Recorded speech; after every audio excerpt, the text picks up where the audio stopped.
Iran, Dr. Bakrai's party, because I acted as interpreter in an interview that he gave to Reuters, a Reuters correspondent in Abadan. And the Hezbollah Iran was modelled very much on the British Labour Party. I think Hezbollah Gad would have been a better word for it, but he called it the Toilers Party, Hezbollah Iran. But he aimed to model himself on the British Labour Party because, unfortunately, perhaps for him, the Reuters correspondent he was being interviewed by had in fact been a lifelong member of the British Labour Party and had, before becoming a Reuters correspondent, been a very high editorial official of the Herald newspaper, the British Labour Party's former newspaper. So he asked Dr. Bakai some very searching questions, and his remark to me, sort of privately afterwards, was that he didn't think that Dr. Bakai knew very much about the British Labour Party, but certainly his aims were ostensibly to have a socialist party that was not, of course, a communist party. Not pro-Soviet like the like certainly not pro-Soviet. Certainly. And what happened to his party? I think it fizzled out. I think it fizzled. It never got off the ground, unfortunately. Dr. Bakai was later exiled to Kerman, I think in 1954, sometime like that. And has never really come back into political activism, as I know. He was a doctor of what? He was a doctor of philosophy and taught aesthetics at the university. He was a professor of philosophy. And he gave that up as well later. I don't really know what became of him in later life. Any other personalities? I never saw him again. I mean, I did see him, quite a lot of him at one time. Personalities. Any other personalities? Of course, Bazargan. I used to see him in Abadan. He came down to Abadan too, Mohammed Bazargan. He and I both used to use the same swimming pool very early in the mornings. And I used to swim up and down, and he used to swim up and down. He was a very keen on keeping fit sort of man. Very quiet, very charming, very pleasant man. But I think a terribly misled man, a very sort of tragic kind of case of a man who gets religion in rather the wrong kind of way. Like a disease, as yes, it were. Yes. Yes. And kind of aberration. Yes, right. It's a sort of breakdown of the intellect. It's an intellect that has been confronted by great possibilities for intellectual exercise and development. And somehow I think eventually it takes, I see it very often among undergraduates and people who are failing, are likely to fail. They take refuge in religions and cult interests and other interests which are good, constructive, and which boost one's morale. But one's prowess as an engineer or whatever it is one's really supposed to be taking an interest in is not necessarily enhanced by this escape into other channels of activity once somehow you subconsciously realize that the original aspirations you were working on are beyond your reach. And this is what happened to Bazargan, you think? Partly, I think, yes. I was looking the other day at a book of his that has just been given to me about the two revolutions, about the revolution and how it's a history of the revolution as he sees it, and it certainly struck me that there is something not quite sound. But some people say that at the time, after the Mossadegh era, he could, like everybody else, compromise with the regime and got to places of eminence, or at least prominence, if he had chosen to, but he chose... Oh, I think he was a man of principle. Oh, yes, he didn't choose to compromise with the regime. He was a man of principle. I think he's essentially a good and pleasant man, a kind man. But And anybody else? Did you, Dr. Fallah, for instance, was he anybody then? Oh yes, he was somebody. Oh yes, I've known him for many years. What was he? But of course, the Fallah I originally knew was the brilliant oil technologist. We always used to say of him, he got the highest marks in petroleum technology in his studies at Birmingham University that had ever been got by anybody. You see, he was an absolutely brilliant engineer. Dr. Professor Fallah was, and it was he who, let it not be forgotten, kept the delicate machinery of the oil refinery and the wells, the wellheads in the oil fields, kept them all in such perfect order that when the oil consortium came back in 1953 and it was possible to reactivate Iran's oil, it was simply a question really of turning on the switches again. Fallah had maintained it all so well that nothing had gone wrong. All this complicated mechanism could just really How did he come to be in such a position as what people say now, which of course the effect of it one sees around, to become so corrupt financially and to accumulate so much wealth? Well, I didn't know anything about that, of course, and I don't know. There's a story that suddenly comes to mind about General Ironside having an audience with Ahmad Shah when General Ironside was sent out to Iran to try and reorganize the military situation there a bit in 1920. And he has an audience with Ahmad Shah, a purely informal audience, in which he's rather taken aback. It's in his diaries, which have been published in an edited form. He said he was very surprised when the Shah suddenly asked him whether he could provide transport for carrying gold, if you please, gold for the Shah, gold coins for the Shah in heavy boxes to the Shah's bank in Baghdad. Of course, the historian of Iran is naturally very interested in, so to speak, a nugget of information like this that comes. And General Ironside, who was reporting it absolutely cold, I mean, he obviously didn't see, and he said he was rather surprised, and the Shah wanted to do it at a time when Iran was appallingly short of specie and no money.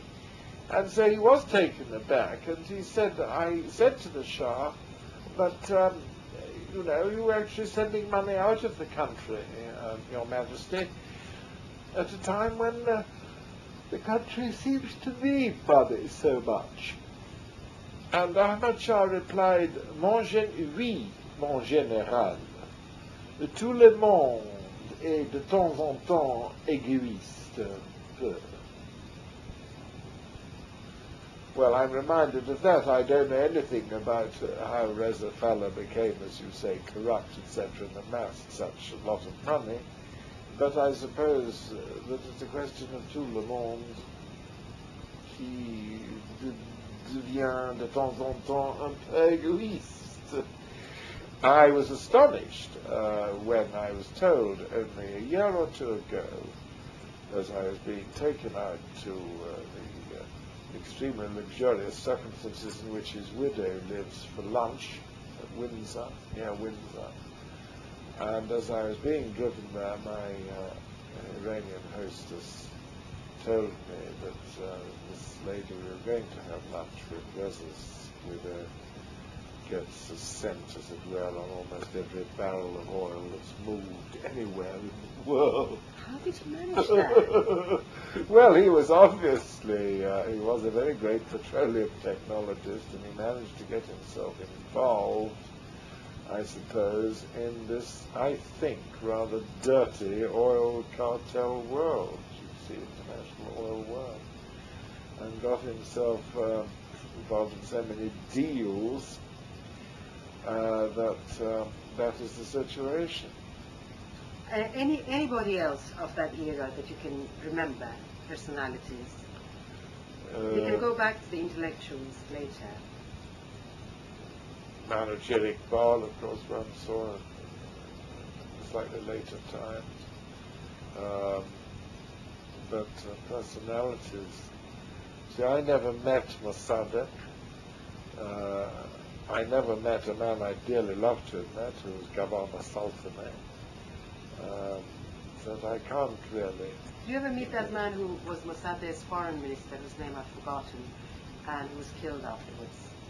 Oh, Hussein Fatimi, oddly enough, I met at the coronation of King Faisal of Iraq in Baghdad. What did you think of him? He was very excruciatingly bitter and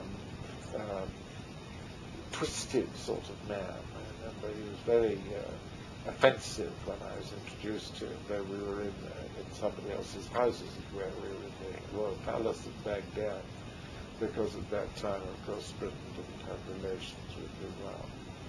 And, but he looked, nevertheless, quite dignified. He was wearing an order. He was Iran's representative at that coronation. But he looked very fanatical. A very fanatical person. He was eventually torn to pieces, poor man, by the mob. Hussein Fatimi, yes. They were this Fahami family, an intellectual family. Now, the cultural climate before the oil nationalization and before the Mossadegh fiasco was very liberal, obviously. There was a tremendous amount of cultural activities going on, books being published, translations, this, that, the other. And then, what about, I mean, the Shah was very interested in culture. I mean, he wanted to be a patron of the arts and sciences and so forth. I mean, he was really interested. Well, been interested in culture. I don't think he knew much about it. No, but he was interested. He didn't want to go down in history as a king who has suppressed poetry or literature. But he knew nothing about Persian poetry. What was the climate like afterwards? What do you think of the attitude of the regime? I mean, well, it became extremely vulgar, and of course I've talked about one element of the books. Another element that encouraged the books, the antipathy to the regime, was the extraordinary way in which the Shah and, as Iranians of the time would have said, and his American friends, or under the guidance of his American counselors, extraordinary way in which they rode roughshod over all the ancient and cherished cultural mores of the Iranians. All the Iranian culture is a medieval culture, very much interwoven. It's very much an integrated whole, and it's something that is, as it were, woven into the lives of people. Farsi shikar ast. Everything is very somehow concrete and at the same time abstract. Farsi shikar ast. Persian is sugar, is the same. The language is sugar. Our language, not that our language is sweet.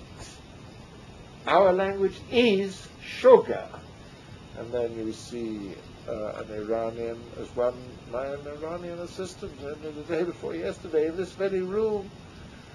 I give him a cup of tea, I give him lump sugar. And he takes a lump out of the bowl and puts it in his mouth and drinks the tea through the lump of sugar, as all ordinary, traditional Iranians do. And this is it, Farsi shikaras. It's sugar on the tongue, like that lump of sugar that we put in our mouths when we drink tea. Now, all these things are Iranian. The Shah had nothing to do with these things at all. He was reputed, it may have been a lie, he was reputed, you see, but it's a very interesting lie, it's a symbolic lie. He was reputed to eat beef steak. He didn't like rice, they said. Rice which is the principal element in any Iranian meal. I remember being down at Zaidan with the Minister of Roads the night before his arrival. We had to go down there to meet him. He was coming on a tour. Zaidan is a very remote place on the borders of Iran and Pakistan, in Baluchistan. And the governor had us to dinner and said that he was rehearsing to see whether his cook, who had served English people, could do it properly, and would I come and tell them and be perfectly honest. And so we had beefsteak, beautiful beefsteak, melted in your mouth. You see. I said, it's excellent. Your Excellency, it's perfect. He said, will it do? I said, for whom? Well, he said, you see, I wanted to know, Peter, whether it would be all right, because this is what he's got to cook this for him. You're to call him for him tomorrow night.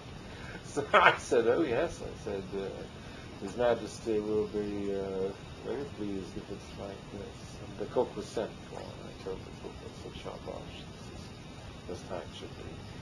Then he showed me his bed and asked me whether I could make the bed properly. I said, what do you mean? They said, to make it, because it has to be made like Europeans make a bed. In fact, like English and American people make a bed, you know, tucked in, not like Scandinavians. And of course nowadays more and more Europeans, in fact, using the duvet system without tucking it in. Because the old Iranian system was the duvet, the lahaf, just folded up and then unfolded. You lay under it on a mattress. The Shah's bed had to be Farangi and made a la European. Well, that was all right. I actually saw that was all right. And then he opened a cupboard with jars and jars of spoiled sweets, Parker and Dobson's spoiled sweets, and numerous bottles of Gordon's gin. Well, of course, you know, one of the scandals of court life is that the courtiers and the people providing for the court always buy far too much of everything. You know, the corsairs are scantal, and I said, what are you going to do? Excellency, I said, you're opening a sweet shop to sell all these English boiled sweets in Zaidan, all these great big jars, and all this gin, the gin and the sweet shop. I said, a very peculiar combination. I said, what's all this for? He said, well, he likes English boiled sweets and he likes gin. So I was told by the palace to get these in. Now, this is a silly story, isn't it? And a very funny story, but the point is that none of these, the gentleman I was with, the governor, who is a very distinguished Iranian family, I won't mention the name, the Minister of Roads, who is a very distinguished Iranian family, I won't mention the name, and a devoted servant of the Pahlavis, I may say, both father and son.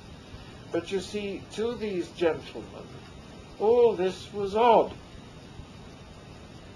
because it was not Iranian. And the Shah seemed to have a sort of contempt for his people and for the Iranians.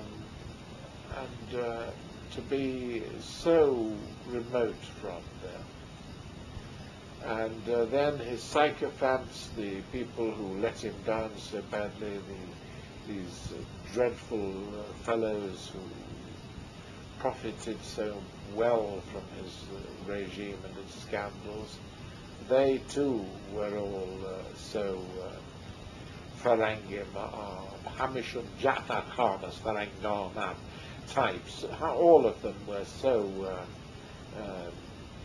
in a way, contemptuous of the customs and the dignities of their country. And what people don't seem to realize is that there are 35 million Iranians, and of those 35 million Iranians, about 34 million were Iranians who did not sleep on beds made in the European fashion, who did not drink Gordon's gin, and did not eat beef steaks and Barker and Dobson's boiled sweets. What people don't realize is that the westernized, modernized, minority in Iran was a minority of not very much more than 1 million or 2 million people.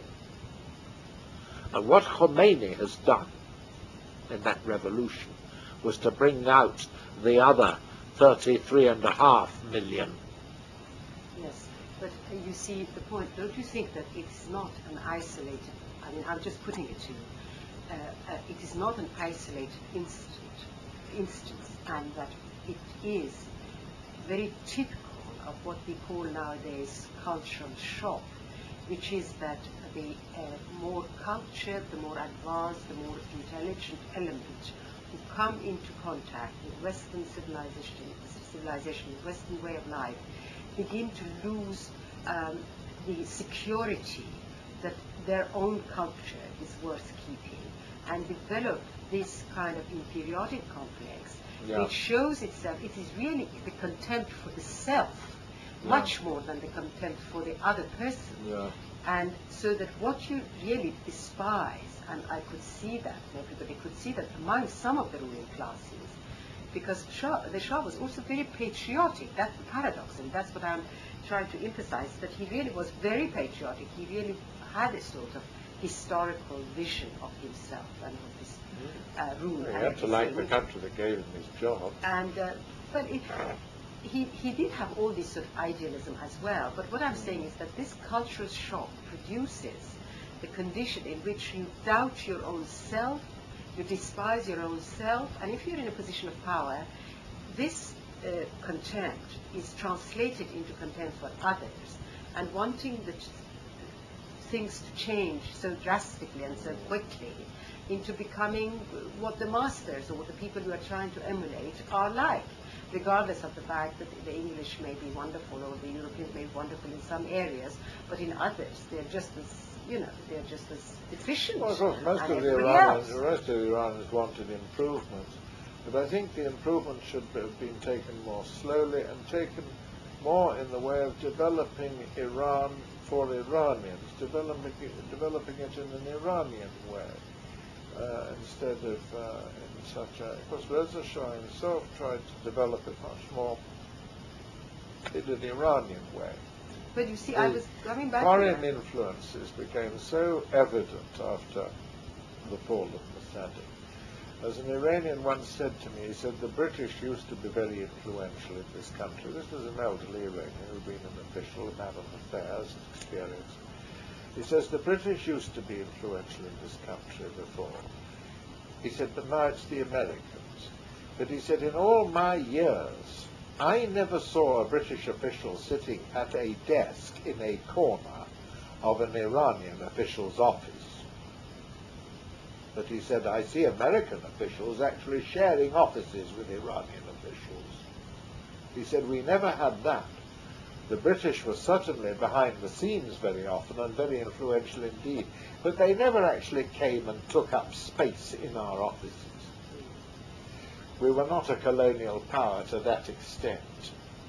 The Americans lacked tact, and they lacked the kind of appreciation, of course, that many of the old-fashioned British officials certainly had for Iranian culture. And people like Mr. Alan Trott and so on, who could interlard their conversation with quotations from Hafiz and Saadi and Nizami and Sana'i and so forth. This type of foreigner, he may have been interfering, he may have been resented, but he did not ride roughshod over the dignity and over the character and over the cherished culture of a whole people in the way that was beginning to seem evident towards the end of the Pahlavi regime. And when people were becoming frightened because the poor were not getting any improvements, they were somehow, improvements were eluding them. They were at the same time seeing a lot of changes being made to their society, and they were becoming confused and frightened. And it's out of that kind of combination of confusion and fear that revolutions happen. Yes. But now, setting aside the last 10, 15 years, where because there was money from petrol there, and there was a boom, of course, everybody rushed. It was a kind of gold rush from every foreign country into Iran to grab some of the spoils. Setting aside those last few years, the last decade, but during the whole reign of the Pahlavis, it seems to me, looking back at it, and my parents and everything, that there was a tremendous attempt made at the revival of Persian culture. There was, for instance, the Academy, the Royal Academy, which my father was one of the founder members for the language, I think Persian language. Certainly, under Reza Shah, very great strides were made, which most Iranians, pro or anti-Pahlavi or whatever, leaving that aside, most Iranians of any intelligence will always acknowledge, and have to me always acknowledged, always in fact to me pointed out, the fact that under Reza Shah's reign great improvements were made. Iran was given a new dignity, a new identity, which it had well nigh lost entirely in the 19th century, and certainly revived as a national sovereign entity on the world stage. This is something that nobody can ever take away from the memory of Reza Shah, who was in many ways, of course, a very great man indeed. No, a lot of very good things were done, and in the end it was spoiled. You asked a little earlier on about personalities. I can, at a later stage, talk about other personalities. I mean, Ebtihaj, for example. Right. I'd like to talk about people like that. But I was really thinking of the 1951 phase. They don't come into my life until 1955, really, when I was in contact with people like them. But for instance, the cultural revival, what I call the cultural revival, for the language was very important. Yes, I mean, one of the tasks of the Royal Academy was to find Persian words in Persian literature. Don't we know? But you see, the people, the sense of humor of the Iranians is, unsuppressible. I know stories that were told, you see, my own Iranian friends would tell me, Reza Shah gave orders that you mustn't use Arabic words for thanks, like tashakur, with the shikaran, which are, of course, Arabic derivatives. You must use a nice Iranian phrase, compound, sapasguzar, بسیار سپاسگزارم, which I think sounds rather nice. It's a wonderful word. Sapasguzaram, because it is a maid.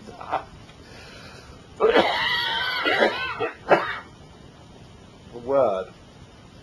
However, having invented a nice Persian-sounding compound, both of parts of which are certainly derivatives from Iranian languages, and discouraged the use of Arabic phrases for thanks, what do you end up with, my Iranian friends used to say? Merci. No, but that also, Merci. that doesn't matter, but there was so much, I mean... No, a lot of very valuable work. People like صادق Hidayat or صادق Chوبek and all the literature that came about, and Persian poets like, what was his name, the guy who started the new poetry? Nimayushid, and all the people who came after, they simply would not have happened if one had gone on with that very stultified, stilted, awful Arabic-written language which was prevalent in all the official documents and so on. Well, yes, but I mean, we don't owe the breakthrough from that Arabicized Persian to anything that happened under the Pahlavis. That was started, the type of Persian that Hidayat and people like that could write was started much earlier. It was started by people like Zain al-Abidin Maraghi, who wrote The Travel Valley of Ibrahim Beg, published in the early 1900s, the first 1905, that period. And then the Jamal Zadeh's famous Yeki Bud, Yeki Nabud, which came out in 1921, in Berlin. So that was earlier than the Pahlavis. Sure, but it was carried forward. That was to some extent, yes, but Reza Shah was not... it is impossible to regard Reza Shah as a patron of letters. No, but one can regard him as a patron of things Persian. Because he didn't permit the freedom that art needs to flourish. The arts began to flourish again on his departure in 1941. That was when you got a great outburst of literary work between 1941 and 1950-51, that decade.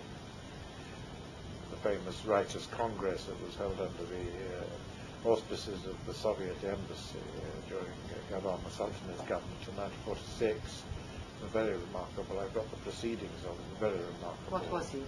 It was a congress of Iranian writers, a tremendous